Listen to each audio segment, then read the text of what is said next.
김광덕 목사가 전하는 명품 설교 시간입니다. 이 시간은 토마스 왓슨의 경건을 열망하라는 제목으로 말씀을 드리겠습니다. 본문은 시편 32편 6절, 이로 말미암아 모든 경건한 자는 주를 만날 기회를 얻어서 주께 기도할지라. 진실로 홍수가 범람할지라도 그에게 미치지 못하리이다. 경건한 자의 기도에 대해서 먼저 말씀드리겠습니다. 거룩한 다윗 왕은 시편 32편을 시작하면서 참된 복이 어떤 것인지 말한다. 참된 복은 외모, 명예, 부, 세상에서 말하는 행복의 3대 요소가 아니라 죄를 용서받는 것이다. 허물의 사함을 받고 자신의 죄가 가려진 자는 복이 있도다. 히브리어로 용서하다라는 말은 시야에서 사라지게 하다라는 뜻으로, 그때에는 이스라엘의 죄악을 찾을지라도 없겠고 유다의 죄를 찾을지라도 찾아내지 못하리니, 에레미야 50장 20절에 말씀하신 에레미야의 말과 일치된다. 이것은 인간의 생각으로는 이해하기 힘든 축복이며 다른 모든 은혜의 기초가 된다. 나는 이것을 살펴보면서 그에 관한 5가지를 다음과 같이 이야기하고자 한다. 매우 중요한 말씀이죠.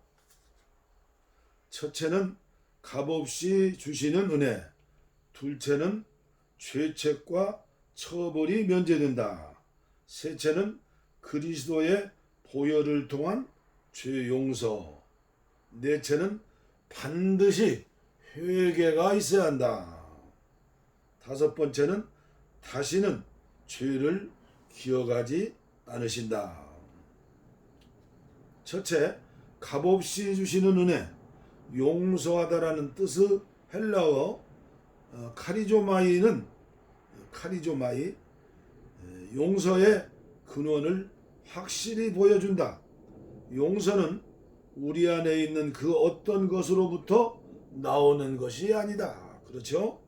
오로지 값없이 주시는 은혜의 결과이다.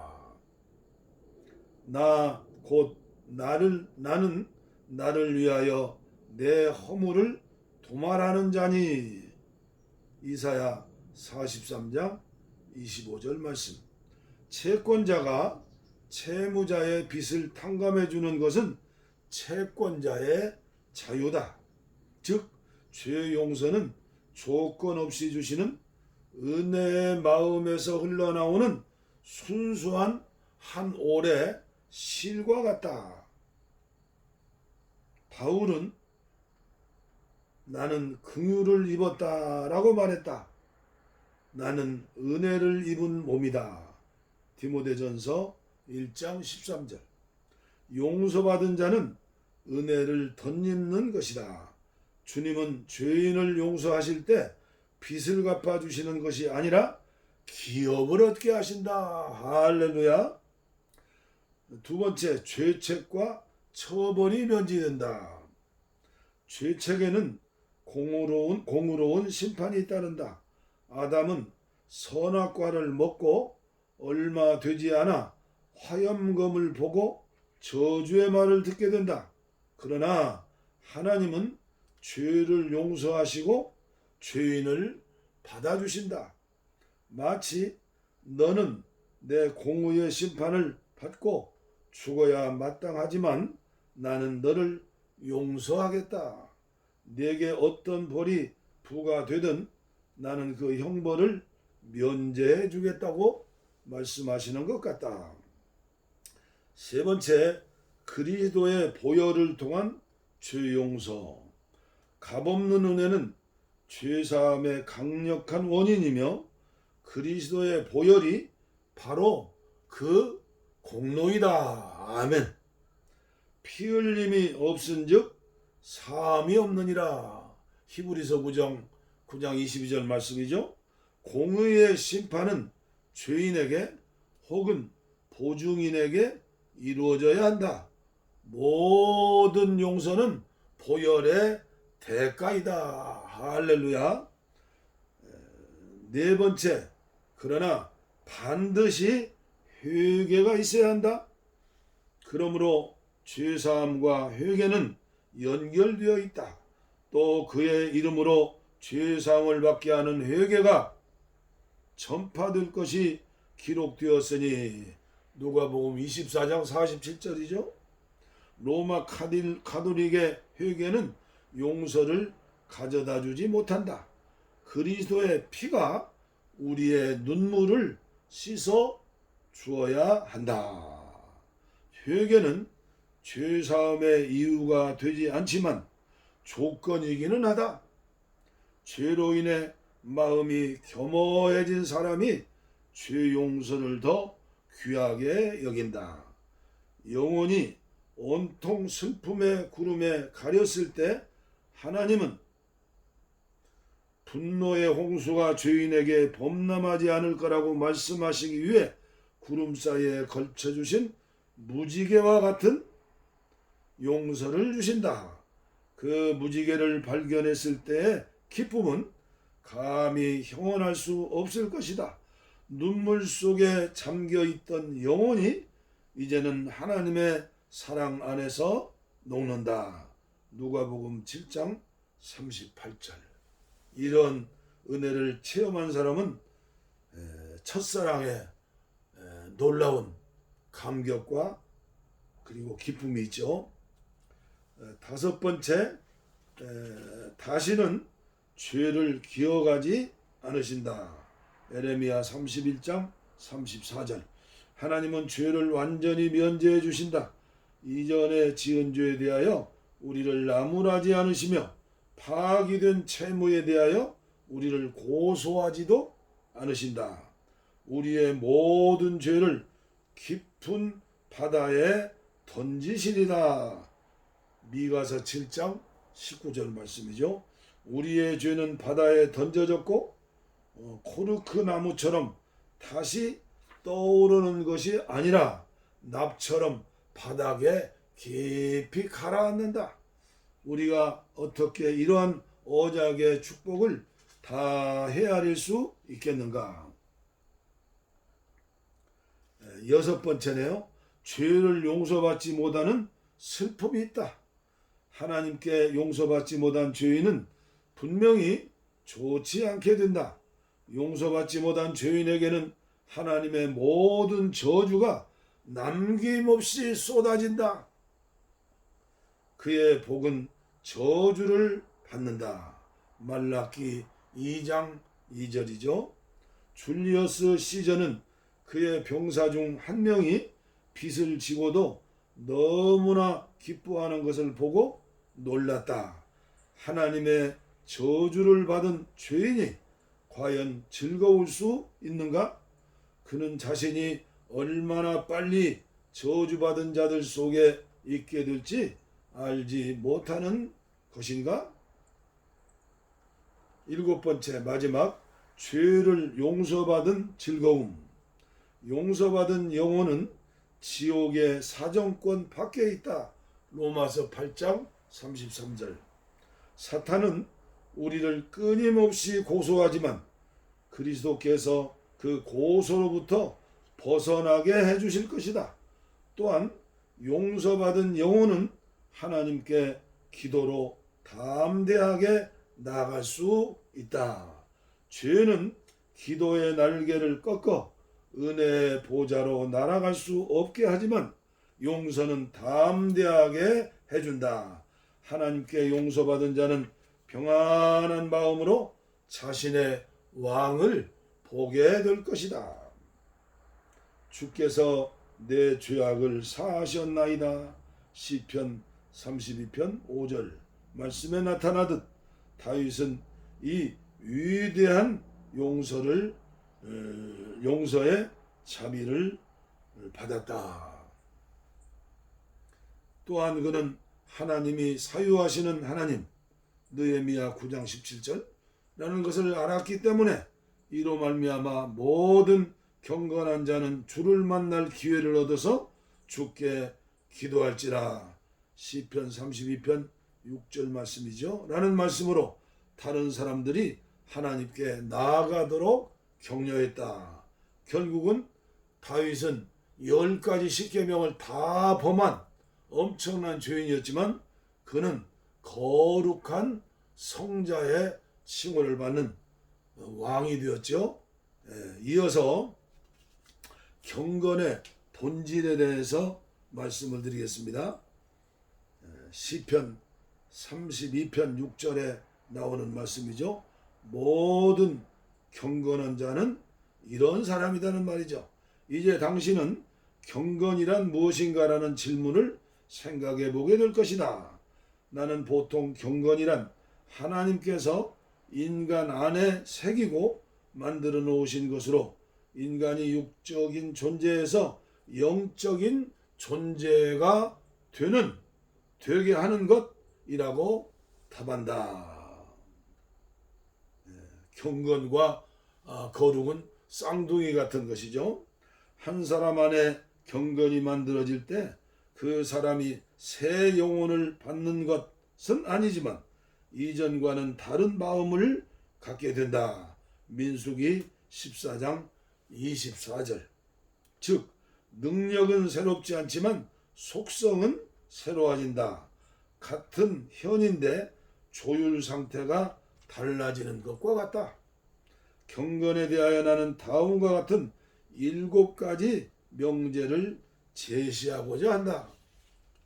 첫째, 경건은 실제적이다. 경건은 공상이 아니고 실제다.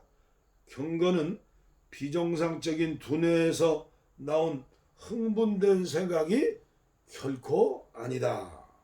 그리스도인들은 공상으로 가득 찬 종교를 믿는 광신자가 아니다. 경건은 진실에 기초하기 때문에 진실한 길, 시편 119편 30절, 성실한 길로 되어 있다. 경건은 하나님께서 비춰주시는 광선이요 빛이다. 따라서 하나님이 진실하신다면 경건도 진실하다. 두 번째, 경건은 내적이다. 경건은 주로 마음속에 있다. 할례는 마음에 할지니, 로마서 2장 29절이죠. 이슬은 잎사귀에 달려있고 수액은 뿌리에 숨겨져 있다. 도덕론자의 종교는 온통 잎사귀만 있는 외면적인 것이다. 그렇죠? 그러나 경건은 영혼에 뿌리 내린 거룩한 수액이다. 내게 지혜를 은밀히 가르치시리다. 시편 51편 6절 라는 구절은 마음속 비밀한 곳으로 해석된다. 세 번째, 경건은 초자연적이다. 우리는 선천적으로 악을 물려받았다. 우리가 육신에 있을 때에는 율법으로 말미암는 죄의 정욕이 우리 지체 중에 역사하여, 로마서 7장 5절. 우리는 어머니의 젖을 빨듯 자연스럽게 죄를 빨아들인다. 그러나 경건은 위로부터 난 지혜이다. 야고보서 3장 17절. 그것은 하늘로부터 받아들여지는 것이다. 하나님께서 마음속에 있는 은혜의 등불에 불을 붙이셔야 한다. 잡초는 스스로 자라지만 화초는 심어야 한다. 경건은 새 예루살렘에서 나온 천상의 식물이다. 그래서 성령의 열매라고 불린다.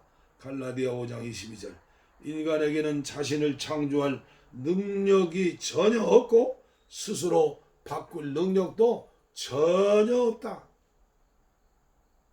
성령의 9가지 열매. 네 번째, 경건은 전체적이다. 경건은 영혼 전체에 퍼지는 거룩한 누룩이다. 거룩한 누룩이다. 평강의 하나님이 친히 너희를 온전히 거룩하게 하시고 살전 5장 23절. 이해에는 빛이 있고 애정에는 질서가 있으며 의지에는 융통성이 있고 인생에는 본받을 만한 것이 있다. 흰 치아를 가지고 있다고 해서 흑인을 백인이라고 할 수 없다. 특정 부분에서만 선한 사람은 경건한 자가 결코 아니다. 은혜는 새 눈도 새 혀도 아닌 새 사람이기 때문이다. 골로새서 3장 10절 말씀이죠. 새 사람, 즉 경건한 자는 모든 면에서 선하다. 비록 그가 한 부분에서만 거듭났다 해도 사실상 모든 부분에서 거듭난 것이다. 다섯 번째, 경건은 열정적이다. 경건은 죽은 형식이나 무관심이 아니다. 생기가 넘치고 열정적이다. 열심을 품고 주를 섬겨라. 로마서 12장 11절 말씀이죠. 경건한 자는 뜨겁게 헌신하며 그의 마음은 거룩한 사랑으로 흘러 넘친다. 할렐루야. 그렇죠? 여섯 번째, 경건은 영광스럽다. 반지에 있는 보석처럼 영혼의 경건은 하나님 보시기에 총총히 빛이 난다. 이성은 우리를 인간으로 만들고 경건은 우리를 지상의 천사로 만든다. 그렇죠?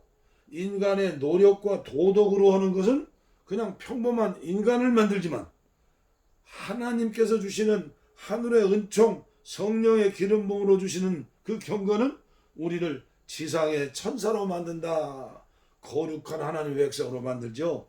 또한 우리는 경건으로 신의 성품에 참여해야 한다. 베드로후서 1장 4절. 경건은 영광, 즉 영광과 덕, 베드로후서 1장 3절에 가까운 것이다. 다시 말해 경건은 영광의 씨요 경건의 꽃이다. 마지막으로 경건은 영구적이다. 아리스토텔레스는 이름은 습관으로 지어진다고 말했다. 이를테면 우리는 성질을 부려서 갑자기 얼굴이 붉어진 사람이 아닌 혈색이 붉은 자를 붓다고 한다. 사무엘상 17장 42절. 갑자기 붉어지는 경건함은 그리스도인을 구별하는 기준으로 충분하지 않다. 이와 같이 경건은 영혼의 기질이자 혈색이 되어야 한다. 또한 고정된 것이 한다. 울타리에 있는 말뚝과 정원에 있는 나무는 엄청난 차이가 있다. 즉 말뚝은 썩고 허물어지지만 나무는 생명이 있기에 자라서 무성하다. 경건도 마찬가지다. 영혼의 뿌리를 내리면 영원히 지속된다. 하나님의 씨가 그의 속에 거함이요. 요한일서 3장 9절. 성령으로 마음속에 새겨진 경건은 다이아몬드에 새긴 것처럼 결코 지워지지 않는다. 할렐루야. 토마스 왓슨 청교도 시대에 엄청난 위대한 역사를 일으킨 귀한 영성의 대가이죠. 이렇게 책들을 통해서 이분의 그 아름다운 메시지가 우리에게 전해지게 된 것이 얼마나 감사한지요. 옛날에 믿음 생활했던 그 사람들보다 오늘을 사는 그리스도인들 엄청난 축복을 받은 것이죠. 모두 은혜 받으실 줄 믿습니다. 경건 생활에 힘쓰라. 경건 훈련, 경건 생활로 이제 새 사람, 완전히 하나님의 자녀가 됐죠. 이제는 잘하는 일만 남았습니다.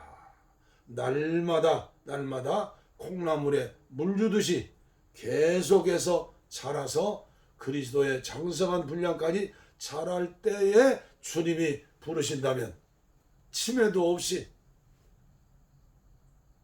얼마나 감사한 일이겠습니까? 모두 이 은혜를 받으시기를 축원합니다.